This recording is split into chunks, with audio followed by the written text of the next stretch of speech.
नमस्ते दोस्तों, जय भीम। हम सब जानते हैं कि डॉक्टर बाबा साहब अम्बेडकर भारत के संविधान के शिल्पकार थे। लेकिन क्या आप जानते हैं कि संविधान के अलावा बाबा साहब ने देश की अर्थव्यवस्था, मजदूरी और महिलाओं के लिए भी ऐसे काम किए जिनके बारे में अक्सर बात नहीं होती है। आज हम जानेंगे अम्बेडकर जी की वो अनसुनी ऐतिहासिक बातें जो उन्होंने देश के लिए किया, पर शायद उन पर कोई अभी तक चर्चा नहीं हुई। तो दोस्तों, बाबा साहब सिर्फ एक वकील या नेता नहीं थे, बल्कि एक विश्व स्तरीय अर्थशास्त्री भी थे। उन्होंने सबसे पहले आरबीआई की नींव रखी। क्या आप जानते हैं कि भारतीय रिजर्व बैंक आरबीआई के पीछे किसका दिमाग था? बाबा साहब का ही दिमाग था। उन्होंने हिल्टन यंग कमीशन के सामने देश के केंद्रीय बैंक की जरूरत और उसकी रूपरेखा रखी थी। उसके बाद 8 घंटे का दिन, आज हम 8 घंटे का काम करके घर जाते हैं, यह सपना बाबा साहब ने 1942 में सच किया था। लेबर मेंबर के तौर पर उन्होंने फैक्ट्री के 14 घंटे को काम को घटाकर 8 घंटे करवाया था। यह मजदूरों के लिए एक क्रांति थी, खेती का आधुनिक खाका।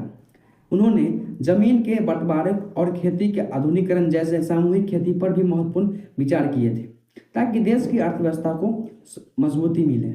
और एक जरूरी बात, बाबा साहब अर्थशास्त्र में पीएचडी करने वाले पहले भारतीय थे। यह दिखता है कि उनका ज्ञान कितना गहरा था।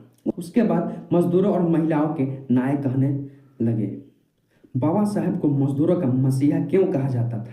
क्योंकि उन्होंने सिर्फ संविधान में नहीं बल्कि जमीनी स्तर पर भी कानून बनवाए थे।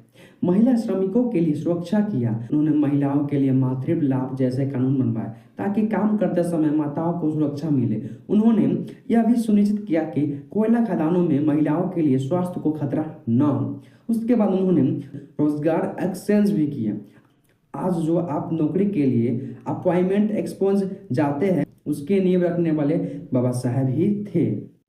ये वो बातें हैं जो किसी ने सुनी और अनसुनी कर दी थी। ये बातों में उनके विचार की गहराई दिखती थी।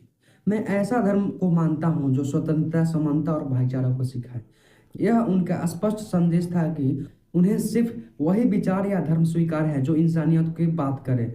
हिंदुत्व पर कठोर रोक। उन्होंने हिंदुत्व के बारे में कठोरपंथी और मुस्लिम लीग दोनों को ही देश को खत्म करने वाले एक पहलू के दो सिक्के माना। उनका मानना था कि जाति धर्म के आधार पर देश नहीं चल सकता है। तो दोस्तों, डॉक्टर अंबेडकर सिर्फ आरक्षण या संविधान के नाम तक सीमित नहीं है। वह भारत को एक आधुनिक, आर्थिक रूप से मजबूत और सामाजिक रूप से न्यायपूर्ण और राष्ट्र बनने के लिए मोर्चे पर लड़े, चाहे वो सांसद हो या लेबर कॉन्फ्रेंस हो या फिर अर्थशास्त्र के किताबें। आपको बाबा साहब का कौन सा अनसुना योगदान सबसे ज़्यादा चौंकाने वाला लगा? नीचे कमेंट करके ज़रूर बताएं। और इसी तरह के वीडियो को देखने के लिए इस चैनल को सब्सक्राइब करें और बेल आइकन को ऑन कर दें। जय